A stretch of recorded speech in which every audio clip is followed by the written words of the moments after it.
வணக்கம். வியாபாரம் as usual. Trump நீ என்ன வேணா சொல்கிறா, ஒன்றும் பிரச்சனை கிடையாது, பார்த்துக்கலான்ற லெவலில் வந்தாச்சு. 2-3 அட்வான்டேஜ் இருக்குது இந்தியாவை பொறுத்த வரைக்கும். நீங்கள் வந்து எடுத்து பார்த்தீங்கன்னா, நம்ம வாஜ்பாய் இருந்த சமயத்தில் வந்து யூஎஸ் வந்து ஹியூஜ் சாங்ஷன்ஸ் போட்டாங்க. நியூக்ளியர் டெஸ்ட் போட்டப்போ we came out successfully. Cryogenic இன்ஜினை வந்து கொடுக்கக்கூடாதுன்னாங்க, we came out very successfully. அப்போ வந்து we didn't have a dynamic government. இப்போ வந்து இருக்கிறது வந்து proactive dynamic government, so definitely there will be more to come out. And என்ன வேணுன்றது ரொம்ப தெளிவாக இருக்கிறாங்க. they know what exactly they need it, and அது வர வரைக்கும் they will not allow. இப்பயும் வந்து கவர்மெண்ட் வந்து சில விஷயங்கள் எஸ்ன்னு சொல்லியிருந்தா பியூட்டிஃபுல்லாக ஈஸியாக வந்து கிடச்சிருக்கும். எஸ்பெஷலி வந்து ஆக்ரோ, நான் அடிக்கடி இது வந்து விஷயம் சொல்லிகிட்டு இருக்கேன்.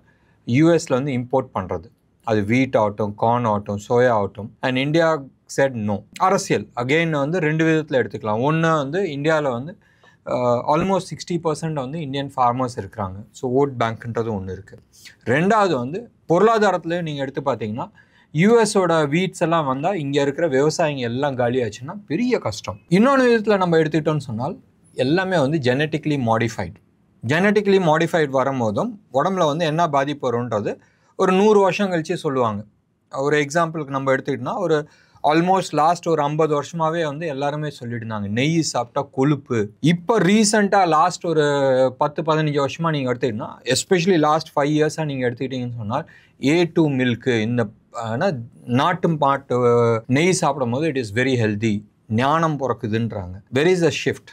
அண்ட் நிறைய பேர் வந்து சொல்லிட்டு இருந்தாங்க, கேரளாவில் வந்து மேஜர் ஹார்ட் அட்டாக் வந்து மெயின் ரீசன் வாஸ் கொலஸ்ட்ரால், தேங்காய் எண்ணெய் சாப்பிட்றனால. So all those things is there. So இதே தான் வந்து நம்ம மார்க்கெட்லேயும் இருக்குது. ஸோ யூஎஸில் வந்து ஜெனட்டிக்லி மாடிஃபைட் க்ராப் வந்து இந்தியாவுக்குள்ளே வரும்போதும் டெஃபினெட்லி அதுக்கான ஹெல்த் டிஸ்அட்வான்டேஜ் நிறைய இருக்குது. சரி, மெயின் மேட்ருக்கு எடுக்கலாம். ட்ரம்ப் வந்து என்ன சொன்னார்ன்றது நான் சொல்லுவேன்னா, ஊரில் இருக்கிற அத்தனை யூடியூப்பும் சொல்லியிருக்கு, அத்தனை நியூஸ் சேனலும் சொல்லியிருக்கு. தலைவருக்கு எங்கேருந்து இந்த புதுசாக லவ் வந்திருக்குன்றது தெரியாது பாகிஸ்தானுக்கு மேலே.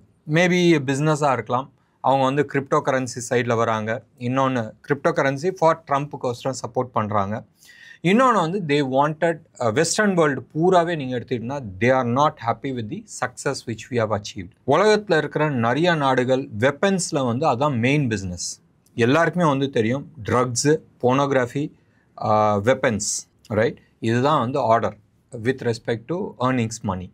இதில் வந்து போனோகிராஃபி அஃபிஷியலாக பண்ண முடியாது, ட்ரக்ஸை வந்து அஃபிஷியலாக பண்ண முடியாது. அதனால தான் அண்டர் வேர்ல்டு வந்து இதை கண்ட்ரோல் பண்ணுது. மூணாவது என்ன இருக்குது, ஆர்ம்ஸ் அண்ட் அம்யூனிஷன்ஸ். இதுதான் வந்து மேஜர் பிஸ்னஸ் பண்ணுறாங்க. அஃபிஷியலாக போர் நடக்கிறது எல்லாத்துக்குமே வந்து everybody is live demonstrating this. Western world வந்து ஆல்மோஸ்ட் யுஎஸ்எஸ்ஆர் கொலாப்ஸ் ஆனதுலேருந்து தனி ஆளாக அவங்க வந்து வியாபாரம் பண்ணிட்டு இருந்தாங்க. இப்போ வந்து சேலஞ்சுக்கு ஒன்று வந்திருக்கு. கேட்டுக்கு இப்போ புதுசாக ஒருத்தன் வந்திருக்கிறான் இந்தியா. இன்ஃபேக்ட் முந்தா நேத்தா தெரியல, குஷின்னு நினைக்கிறேன் அந்த I'm not sure about that missile. India வந்து ஹைப்பர்சானிக் மிசைல்ஸை வந்து இன்டர்செப்ட் பண்ணுறதுக்கான டெக்னாலஜிஸ் ஒர்க் பண்ணிகிட்ருக்காங்க. It is almost or better then S-500ன்றாங்க. அப்போ வெஸ்டர்ன் வேர்ல்டோட we are going to be much ahead. நினச்சி பாருங்களா, ஹைப்பர்சானிக் மிசைலை வந்து இன்டர்செப்ட் பண்ணுறதுக்கு வேர்ல்டில் இப்போதைக்கு எந்த டெக்னாலஜியுமே கிடையாது. And India is already working on that. இது ஒன்று. ரெண்டாவது, இது இன்றைக்கி மார்க்கெட்டுக்கு சம்மந்தப்பட்டதான்னு கேட்டால் கிடையாது, but just have it as a information. ரெண்டாவது, ரஷ்யா வந்து இந்தியாவில் வந்து S-400 நான் டெக்னாலஜி ட்ரான்ஸ்ஃபர் பண்ணுறேன், நீ ப்ரொடக்ஷன் பண்ணிவிட்டு தேர்ட் வேர்ல்டு கண்ட்ரீஸ்க்கும் நம்ம அனுப்ப முடியும். எப்படி இப்போ பிரம்மோஸ் வந்து இந்தியா மற்ற கண்ட்ரீஸ்க்கு விற்றுட்ருக்காங்களோ அது மாதிரி விற்றுக்கலாம். இதில் அட்வான்டேஜ் என்ன, ரஷ்யாவில் வந்து நீங்கள் எக்ஸ்போர்ட் பண்ண முடியாது, யூ ஹாவ் சாங்ஷன்ஸ். அண்ட் இந்தியாவில் வந்து we have man power, money power and சயின்டிஸ்ட்டும் இருக்கிறாங்க. ப்ரொடக்ஷன்ஸ் பெரிய லெவலில் பண்ண முடியும். S-500லாம் இந்தியாவில் வந்து ப்ரொடக்ஷன் பண்ண ஆரம்பித்தால் எத்தனை பேத்துக்கு வயிறு கலக்குன்றது தெரியாது. ஓகே, ஸோ மெயின் மேட்ருக்கு வரலாம். ஸோ ட்ரம்ப் போட்ட டாரிஃப்ஸ் எஃபெக்ட் இருக்கா? நிச்சயமாக எஃபெக்ட் இருக்குது, இல்லைன்னு நான் சொல்ல. 17.7% இந்தியாவில் வந்து 100 ரூபா நம்ம எக்ஸ்போர்ட் பண்ணால் 17 ரூபா 70 பைசா வந்து யூஎஸ்க்கு மட்டும் பண்ணுறோம். இது வந்து பாதிப்பு வருமா? பாதிப்பு வரதுக்கான சான்சஸ் நிறைய இருக்குது. ஏன்னா அவன் தான் வந்து 10 ரூபா பொருளை வந்து 100 ரூபா கொடுத்து வாங்குறான். ஸோ இந்த 10 ரூபா பொருளை வந்து மற்ற நாட்டில் நான் எங்கேயாச்சும் அம்புனா ப்ராபப்ளி நான் வந்து 30 ரூபா 40 ரூபாய்க்கு விற்க முடியும், 100 ரூபாய்க்கு விற்க முடியாது. 17 ரூபா 18 ரூபா பொருளை வந்து வேறு நாட்டில் நான் விற்க முடியுமா? விற்கிறதுக்கு நிறைய சான்சஸ் இருக்குது. இப்போ UK கூட வந்து we have a trade agreement. யூகேக்கு போகிறதுக்கு சான்சஸ் இருக்குது. யூகே மூலமாக it can get to Europe also. ஏற்கனவே வந்து இந்த க்யூவில் வந்து யூரோப்பும் நின்றுட்டு இருக்காங்க. எதுக்கு? ஃப்ரீ ட்ரேட் அக்ரிமெண்ட்டுக்கு. ஏன்னா யூரோப்புக்கு வந்து இப்போ தான் ஃபஸ்ட் டைம் அடி வாங்கி நிற்கிறாங்க. திடம்னு எங்கே போகணுன்றது தெரியாது. அவங்களோட majority of the export was going to US and majority of the work they were getting done from China. So இங்கேருந்து வாங்கி இங்கே போடுறத வந்து டேரெக்டாக அவங்க 2 பேரும் பண்ண ஆரம்பிச்சிட்டாங்க. ஸோ யூரோப்புக்கும் வந்து இப்போ தான் டப்புன்னு பல்பு எரிய ஆரம்பிச்சிருக்கு. இந்த சைடு வந்து Vietnam, Thailand, Indonesia, south Korea, இவங்களுக்கு எல்லாத்துக்குமே, ஜப்பான், இவங்களுக்கு எல்லாத்துக்குமே வந்து major revenue was coming only from US. So கரெக்டான டைமில் வந்து ட்ரம்ப்பை வந்து அழகாக பிடிச்சோம். அண்ட் எல்லாருமே வந்து வேறு வழியே கிடையாது, ஆமா சாமின்னு போடுற ஒரு சுச்சுவேஷன்ஸ். என்னது, இந்த ரோட்டில் வந்து கொள்ளக்கட்டைக்காரங்க வந்து நிப்பாட்டினா என்ன பண்ணுவாங்க? உனக்கு கையில் இருக்கிறது எல்லாத்தையும் கழட்டி கொடுக்கணும், இல்லை அவன் கேட்குறது நீ கொடுத்தாகணும். அந்த சூழ்நிலை தான் வந்து எல்லா கண்ட்ரீஸ்க்குமே. இன்றைக்கி இந்த ப்ரோக்ராம் ஆரம்பிக்கிறதுக்கு ஒரு 10-15 நிமிஷத்துக்கு முன்னாடி வி ஹேட் அக்ரிமெண்ட். என்னது, யூஎஸ்க்கும் சவுத் கொரியாவுக்கும். மொதல் வந்து இந்த அக்ரிமெண்ட் வரதுக்கு முன்னாடி 25% டேரிஃப்ஸ் போட்டிருந்தாங்க. இப்போ வந்து 15%க்கு வந்திருக்கிறாங்க. ஆனால் தலைவர் சூப்பராக வந்து காசை உருவி இருக்கிறாரு for investment in US, right? அதுக்கு மேலே வந்து டேரிஃப்ஸ் போட்டிருக்காங்க. கொரியாவிலேருந்து யூஎஸ்க்கு வரதில் வந்து டேரிஃப்ஸ் வந்து போட்டிருக்காங்க. பட் யூஎஸ்லேருந்து கொரியாவுக்கு போகிறதுல வந்து there is no tariff. Japan கூட பண்ணது, யூரோப் கூட பண்ண மாதிரியே இங்கேயும் பண்ணியிருக்கிறாங்க. உலகம் பூரா இப்போ ஜிஎம் கிராப்ஸ் போட போகுதுன்னு வச்சுங்களேன். எவ்வளோ தூரம் பாதிப்பு இருக்குன்றது தெரியாது. பட் டெஃபினெட்லி யாராச்சும் ஒருத்தர் சம் கைண்ட் ஆஃப் ரிசர்ச் பண்ணி இது வந்து எவ்வளோ தூரம் ஹியூமன்ஸ்க்கு வந்து எஃபெக்ட் ஆக போகுதுன்றது சொன்னால் நல்லாயிருக்கும். Anyway, currently that is a business which is going on. டெஃபினட்டாக அது நடக்கும். இந்தியாவில் ஏன் பாதிப்பு இருக்காது? India will always find a alternative exports. ஒன்று, இந்தியாவுக்கு யூஎஸில் எக்ஸ்போர்ட் பண்ணாதனால ஒன்றும் பெரிய பாதிப்பு கிடையாது. But US will miss Indian market. இந்தியாவில் 140 கோடி மக்கள் இருக்கிறாங்க. யூஎஸோட பாப்புலேஷன் இஸ் அரௌண்ட் 33 crores. இந்தியாவோட பாப்புலேஷன் 140 கோடி, ஆல்மோஸ்ட் 4 times நம்ம வந்து பெருசு. இந்தியாவில் இருக்கிற மிடில் கிளாஸ் தானே, upper middle class and upper class, இது வந்து ஆல்மோஸ்ட் 20 crores இருக்கும். இந்த பாப்புலேஷன் இஸ் அரௌண்ட் 20 crores. யூஎஸில் நீ 90% மார்க்கெட் ஷேர் வைக்கிறதுக்கும் இந்தியாவில் வந்து நீ வந்து வெறும் 10-20% மார்க்கெட் ஷேர் வைக்கிறதுக்கும் equal. So it is easy to sell within India. So எனக்கு பாதிப்பு இல்லை, உனக்கு தான்ப்பா பாதிப்புன்றது ஒன்று இருக்குது. எஸ், யூஎஸ் வந்து கரண்ட்லி இட்ஸ் ஆன் டெக் சைடில் வந்து ஜாஸ்தி இருக்கிறாங்க. ஐஃபோன் எடுத்துங்க, இல்லை சிப் எடுத்துங்க. இன்டெல் சிப் ஆகட்டும், all chip are coming from US தான். இன்டெல் ஆகட்டும், ஏஎம்டி ஆகட்டும், all this things are coming from US. மூணாவது நம்ம எடுத்துக்கிட்டோம்னா most of the software operating system எல்லாமே யூஎஸ்லேருந்து வந்துட்டுருக்கு. நம்ம ஆளுங்க கம்மி இல்லைப்பா. இப்போ நேற்றா முந்தான்னு நினைக்கிறேன், நயாரா, ரைட், உங்களுக்கு தெரியும், இந்தியாவில் வந்து ஒரு ஆயில் ரிஃபைனரி கம்பெனி, அதில் வந்து ரஷ்யாவில் இருக்கிற ஒரு பெரிய கம்பெனியை வந்து ஆல்மோஸ்ட் 49% ஹோல்ட் பண்ணியிருக்காங்க. அதுக்கு வந்து பேன் போட்டிருந்தாங்க யூரோப். அவங்க வந்து மைக்ரோசாஃப்ட் ஆஃபீஸ் யூஸ் பண்ணுறாங்க, மைக்ரோசாஃப்ட் அவுட்லுக் யூஸ் பண்ணிட்டுருக்காங்க. சொல்லாத வந்து அதை நிப்பாட்டிட்டாங்க. நிப்பாட்டினதில் 2 விஷயம் நடந்துச்சு. அந்த 2 விஷயம் வந்து என்னதுன்னு சொன்னால், டப்புன்னு ரீடிஃப்னு ஒரு கம்பெனி வந்து அவங்களுக்கு வந்து மச் சீப்பர், இல்லை they have given a replacement. ஜோஹோக்கு போயிருக்கலாம். ஜோஹோவும் ப்ராடக்ட் சூப்பராக இருக்குது. இது மாதிரி கம்பெனிஸ், ரீடிஃப் ஆகட்டும் இல்லை ஜோஹோ ஆகட்டும், இது மாதிரி கம்பெனிஸ் வந்து பெட்டர் ஃபீச்சர்ஸ் இருக்குது, பெட்டர் ஸ்பேஸ் நிறையா கொடுக்குறாங்க இமெயிலுக்கெல்லாம். ப்ளஸ் காஸ்ட் வந்து ஆல்மோஸ்ட் 30-40% சீப்பர் தன் தி மைக்ரோசாஃப்டோ இல்லை கூகுளோட. ஸோ அப்படி இருக்கும் போதும் அட்வான்டேஜ் இந்தியா. நயாராவுக்கு இவங்க இப்படி டப்புன்னு அப்ரப்டாக நிப்பாட்டினது வந்து ஒரு பல்பு எரிஞ்சிருக்கும். எப்படி ரஷ்யன் அசெட்ஸ் யூரோப்லேயோ இல்லை யூஎஸில் இருக்கிறத வந்து ஃப்ரீஸ் பண்ணாங்களோ, ரைட், ஃப்ரீஸ் பண்ணோன்னே என்ன ஆச்சு, 2 பல்பு எரிஞ்சிச்சு. மறுபடியும் நிறைய பல்பு எரியுது. ஒன்று, இந்த ஸ்விஃப்ட் கோடு. ரஷ்யா வந்து அவங்க ஓன் பேமெண்ட் கேட்வேஸ் எடுத்துகிட்டு வந்தாங்க உலகம் பூரா வந்து ஃபண்டிங் பண்ணுறதுக்கு ஆர் ஃபண்ட் ட்ரான்ஸ்ஃபர் பண்ணுறதுக்கு. மொதல் வந்து இந்த யூஎஸ் பேஸ்டு ஸ்விஃப்ட் கோடு தான். அது வந்து இட் இஸ் அ யூஎன் மாதிரி universal non profit organisation. But US was using that to block. ஒன்று. ரெண்டாவது வந்து ரஷ்யன் அசெட்ஸ் வந்து மற்ற நாட்டில் இருக்கிற பேங்க்கில் இருக்கிற அக்கௌண்ட்ஸ் எல்லாத்தையுமே வந்து ஃப்ரீஸ் பண்ணாங்க. இதனால் என்ன ஆச்சு, இந்தியா வந்து யூகேலேருந்து கோல்டு எடுத்துட்டாங்க. யூகே பேங்க்லேருந்து கோல்டு எடுத்தாச்சு. அது மாதிரி ஒவ்வொரு கண்ட்ரிக்காரங்களும் வந்து அவங்கவுங்க அசெட்ஸ், வெளிநாட்டில் இருக்கிற அசெட்லாம் அவங்கவுங்க உள்நாட்டுக்கு எடுத்துகிட்டு வராங்க. நம்பிக்கை போயிடுச்சு. இதே கணக்கு தான் வந்து மைக்ரோசாஃப்ட்க்கோ இல்லை கூகுளுக்கோ வரப்போகுது. அப்போ இப்படி பண்ணுறியா? ஒன்றும் இல்லை, இந்தியன் கம்பெனிஸ் எல்லாமே, இந்தியாவில் இருக்கிற டாப் கார்பரேட்ஸ் எல்லாமே வந்து டப்புன்னு அவுட்லுக்கோ இல்லை கூகுளோ நிப்பாட்டிட்டு if they come to Indian based சாஃப்ட்வேர்னா என்ன ஆகுன்றது நினச்சி பாருங்கள். சைனா வந்து தே பிளாக்ட் சிப்பு, ரைட்?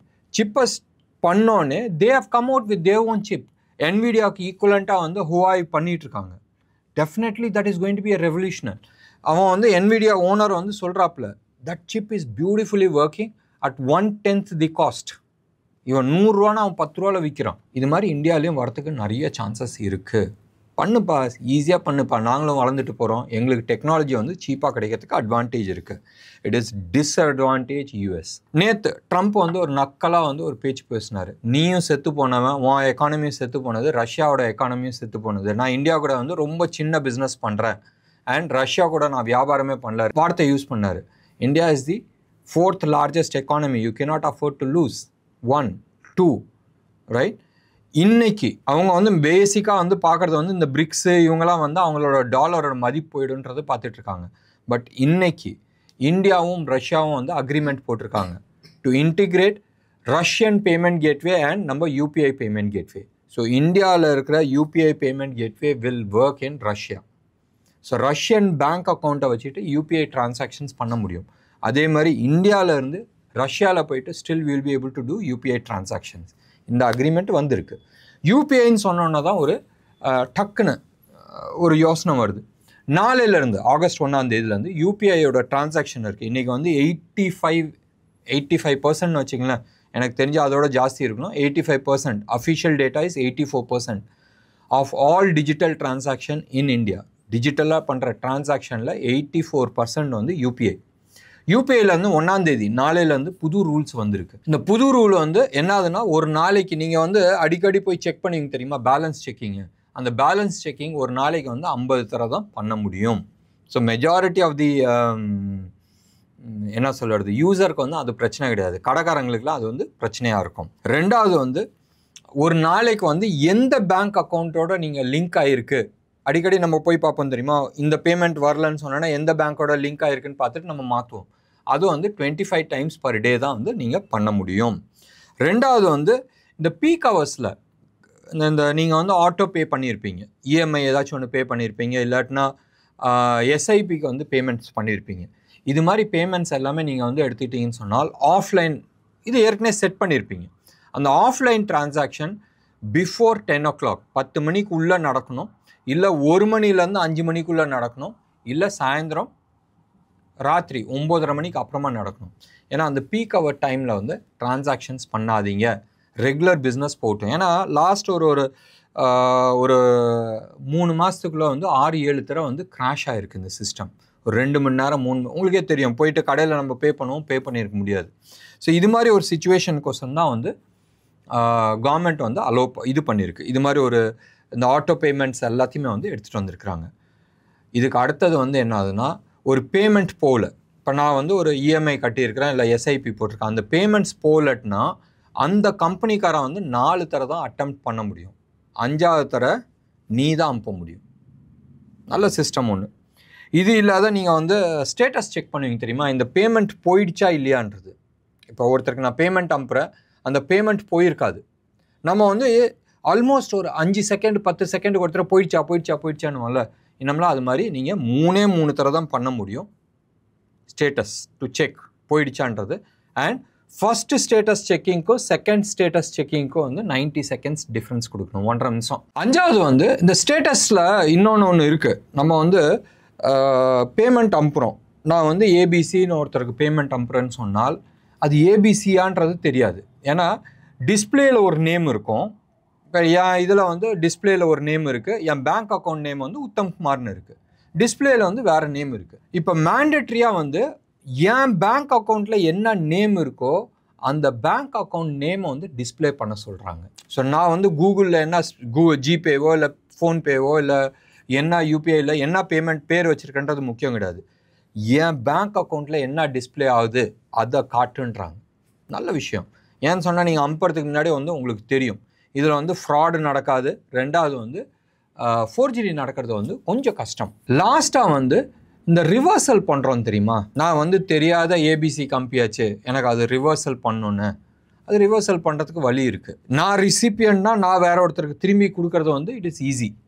ஆனால் நான் ஒருத்தருக்கு அம்பிட்டு அது திரும்பி வாங்குறதுன்றது கொஞ்சம் கஷ்டம். அது மாதிரி ஒரு மாதத்துக்கே 10 ரிவர்சல் தான் பண்ண முடியும். இல்லை எங்கேயுமே வந்து இந்த ரீசெண்டாக பெங்களூரில் நடந்த கதைலாம் கிடையாது. சரியா? பெங்களூரில் நடந்தது என்னன்னா யூபிஐ ஆன்லைனில் போய் செக் பண்ணுங்கள். எனிவே இன்றைக்கி வந்து மார்க்கெட் பார்க்கும்போதும் இது ஒரு சின்னோண்டு குட்டி நியூஸ்ன்றது நம்ம எடுத்துக்கலாம்.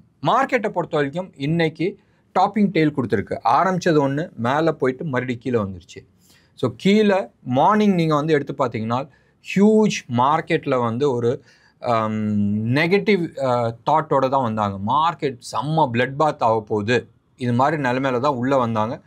காலையில் அந்த 9 to 9:15 நீங்கள் பார்க்கும்போது ஓப்பன் ஆகும்போது -400, 500, 600லாம் காட்டிச்சு. பட் போக போக போக ஓப்பன் ஆகும்போது 150, 160 பாயிண்ட்ஸில் தான் இருந்துச்சு. ஸோ மார்க்கெட் அந்த லெவலில் இருந்து ஆல்மோஸ்ட் மேலே வந்து 100 பாயிண்ட்ஸ் வந்து ப்ளஸுக்கு வந்துச்சு. இன்றைக்கி இன்ட்ராடே ஸ்விங் மட்டுமே 345 பாயிண்ட்ஸு. அண்ட் ஃபைனலாக க்ளோஸ் ஆகும்போது -86 ஸ்பாட்டு 102 வந்து ஃபியூச்சர்ஸ். இன்றைக்கி முடிஞ்சு போச்சு. நாளைக்கு வந்து புது கான்ட்ராக்ட். ஸோ இந்த 100 பாயிண்ட்ஸ்ன்றது ஒன்றுமே கிடையாது. 2 பாயிண்ட்ஸ் தான் ப்ரீமியமில் இருக்குது இந்த மந்த். இது ஆகஸ்ட் வந்து நாளைக்கு வருது. அது வந்து 102 பாயிண்ட்ஸ் அப்சைடில் இருக்குது. ஸோ 102 பாயிண்ட்ஸ் ப்ரீமியமில் இருக்குது. பேங்க் நிஃப்டியை பொறுத்த வரைக்கும் -3ல் தான் க்ளோஸ் ஆகிருக்கு. இன்ட்ராடே ஸ்விங் வந்து 922 பாயிண்ட்ஸ் அண்ட் க்ளோஸ் ஆனது லெவல் வந்து 259 பாயிண்ட்ஸ். எனிவே மார்க்கெட்டை பொறுத்த வரைக்கும் டைரக்ஷன் இல்லாத தான் இருக்குது. இன்னமும் நான் சொல்கிறேன், ஆகஸ்ட் 7ஆம் தேதிக்கான டேட்டாஸ் நீங்கள் எடுத்து பார்த்தீங்கன்னா 25,000ல் ஹையஸ்ட் காலும், செகண்ட் ஹையஸ்ட் கால் வந்து 25,200ல் இருக்குது. புட்டை பொறுத்த வரைக்கும் 24,500ல் வந்து ஹையஸ்ட் புட்டும், செகண்ட் ஹையஸ்ட் புட்டு வந்து 24,700ல் நிற்கிது. ஸோ நேத்தோட ஸ்ப்ரெட் லெவலில் தான் இன்றைக்கி இருக்குது. ஸோ ஸ்டேட்டஸ் ஸ்கோரில் தான் இருக்குது. இன்றைக்கி மாறினது என்னதுன்னு சொன்னால், நேற்று ருப்பி நம்ம பார்த்தோம், டாலர் இண்டெக்ஸ் வந்து 98.90ல் இருந்துச்சு, இன்றைக்கி 99.70ல் இருக்குது. 1 பாயிண்ட்ஸ் ஏறி இருக்குது dollar index. It has become stronger. ஒவ்வொரு நாடும் வந்து ஆகஸ்ட் 1ஆம் தேதிக்கு டென்ஷன் ஆகி வந்து அக்ரிமெண்ட்ஸ் போட்டுட்ருக்காங்க. ஸோ டாலர் ஸ்ட்ராங்கு தானே ஆகும். இதுக்கான ஆப் வந்து எப்போ வரும்? அடுத்த 2-3 இயர்ஸில் வரும். ஆனால் அடுத்த 10 இயர்ஸில் வந்து பயங்கர ஸ்ட்ராங்காக இருக்கும் யூஎஸ் டாலர். காரணம், இப்போ போடுற இன்வெஸ்ட்மெண்ட்டுக்கான ரிட்டர்ன்ஸ், அந்த ஃபேக்ட்ரி ப்ரொடக்ஷன் ஆரம்பித்து அது மார்க்கெட்டிங் ஆரம்பிக்கிறதுக்கு வந்து it will take 10 years, minimum 5 years. Trump வந்து அடுத்த தர வந்தால் ப்ராபப்ளி அட்வான்டேஜ், வரலன்னு சொன்னால் எந்த பார்ட்டியோதோ அவங்களுக்கு வந்து டாக்ஸேஷன்ஸ் அட்வான்டேஜ் இருக்குது. பட் இங்கே ப்ரொடக்ஷன் பண்ணுறது அதே காஸ்ட்டில் அவங்க பண்ண முடியுமான்றது ஒரு கேள்வி இருக்குது. Will come in to that later. யூஎஸை பொறுத்த வரைக்கும் டாலர் இண்டெக்ஸ் ஸ்ட்ராங்காக இருக்குது. பட் ருப்பியும் நேற்று வந்து 87.80லேருந்து இன்றைக்கி 87.55க்கு வந்திருக்கு, which is major advantage, right? So rupee வந்து பெருசாக உழுவில். கோல்டை பொறுத்த வரைக்கும் நேற்று லெவலில் தான் இருக்குது, ஒன்றும் பெரிய மாற்றங்கள் கிடையாது. நேற்று வந்து 10,145 இருந்துச்சு, இன்றைக்கி 10,160ல் இருக்குது. சில்வரை பொறுத்த வரைக்கும் வீக்காக இருக்குது. நேற்று வந்து 1,16,500 இருந்துச்சு, இன்றைக்கி 1,13,600ல் இருக்குது. ஸோ ஆல்மோஸ்ட் ஒரு 2,500 2,300 வந்து குறைஞ்சிருக்கு சில்வரை பொறுத்த வரைக்கும். மேஜர் பாயிண்ட் இங்கெல்லாம் இல்லை. நேற்று ட்ரம்ப் வந்து யூஎஸ்குள்ளே வர ஃபினிஷ்டு காப்பர், ஃபினிஷ்டுன்னு வேணால் செமி ஃபினிஷ்டு காப்பர்ஸை வந்து இம்போர்ட் பண்ணுறதுக்கு வந்து அவர் டியூட்டி போட்டார். அவனை நேற்று 16%, இன்றைக்கி 21%, ஒரே நாளில் வந்து ஆல்மோஸ்ட் 50-60% வந்து காப்பர் வந்து உளுந்துருக்கு. கொஞ்ச நாளைக்கு முன்னாடி நான் தான் சொன்னேன், சைனா வந்து பல்காக வந்து இம்போர்ட் பண்ணி வச்சுருக்கிறாங்கன்றது. இப்படி தான் வந்து அமெரிக்காக்காரன் வந்து நிறைய அசட் கிளாஸை வந்து ஒழிச்சிட்ருக்காங்க. ஒரே நாளில் இல்லை 2 நாளில் வந்து 50% இல்லை 45% கீழே உழுவுதுன்னா கொஞ்சமாக என்ன அதோட ரிஃப்ளெக்ஷன் எங்கே வருது? ஹிந்து காப்பர் மாதிரி கம்பெனிஸ்லாம் வந்து லாஸ்ட் 2 டேஸாக வந்து கீழே விழுந்துட்டுருக்கு. Don't have to worry. லாஸில் இருக்கீங்களா? ப்ராபப்ளி நீங்கள் வந்து ஸ்டாப் லாஸ் போட்டுங்க, டெக்னிக்கல் ஸ்டாப் லாஸ் போட்டுங்க. அப்படி இல்லைன்னு சொன்னால் ஒரு லெவலில் வந்து எங்கேயாச்சும் வந்து ஆவரேஜ் பண்ணுறதுக்கான ஆப்பர்ச்சுனிட்டிஸ் கிடைக்கும்.